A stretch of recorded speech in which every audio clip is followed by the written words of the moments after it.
പാലക്കാട് നെന്മാറയിൽ ക്ഷേത്ര ഭണ്ഡാരം കുത്തി തുറന്ന മോഷണം നടത്തി ബിജെപി സ്ഥാനാർത്ഥി. എന്തൊക്കെയാണ് ഈ കൊച്ചു കേരളത്തിൽ സംഭവിക്കുന്ന എന്തൊക്കെ കാര്യങ്ങളാണ് എന്തൊക്കെയാണ് നടക്കുന്നേ? 2020 നെന്മാറ പഞ്ചായത്തിലെ 17ാം വാർഡ് ബിജെപി സ്ഥാനാർത്ഥിയായിരുന്ന പ്രഭാവതിയാണ് പോലീസ് പിടികൂടിയത്. പ്രഭാകര എന്നൊരു വിളിയുണ്ടല്ലോ സിനിമയില്, അതേപോലെ പ്രഭാവതി.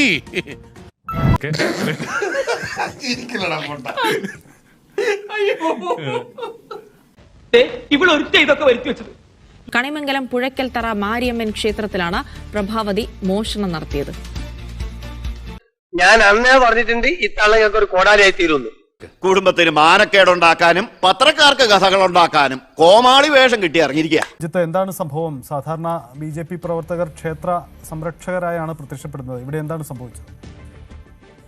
പറയുന്നതൊന്ന് പ്രവർത്തിക്കുന്ന വേറൊന്നും. ജോണേ, രണ്ടും കൂടി ഒരുമിച്ച് വേണ്ടട്ടാ. CCTV ദൃശ്യങ്ങളിൽ നിന്ന് പ്രഭാവതി ക്ഷേത്രത്തിനകത്തേക്ക് കയറുകയും ഭണ്ഡാരം പൊളിച്ച് അതിലുണ്ടായിരുന്ന പണം മുഴുവൻ അപഹരിക്കുകയും ചെയ്യുന്നതായി ഈ ദൃശ്യങ്ങൾ.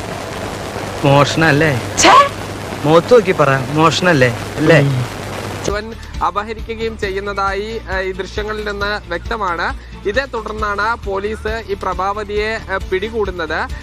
പണിയെടുത്ത് തിന്നണമെന്നൊക്കെ ആഗ്രഹമുണ്ട് സാറേ, പക്ഷെ പറഞ്ഞു പറ്റിച്ച് തിന്നാലേ വായിന്നിറങ്ങുള്ളൂ.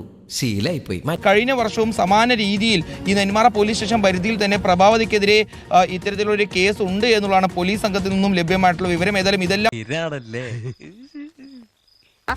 BJP നേതൃത്വം വിശദീകരിക്കുന്നത് ഈ 3 വർഷം മുൻപ് മറ്റൊരു സംഭവത്തിൽ, അതായത് മുക്കുപണ്ടം പണയം വെച്ച് പണം തട്ടിയ കേസിൽ ഇവരെ പ്രതി ചേർത്തിരുന്നു. അതേ തുടർന്ന് പാർട്ടിയിൽ നിന്ന് പുറത്താക്കിയതാണ് എന്നുള്ളതാണ്.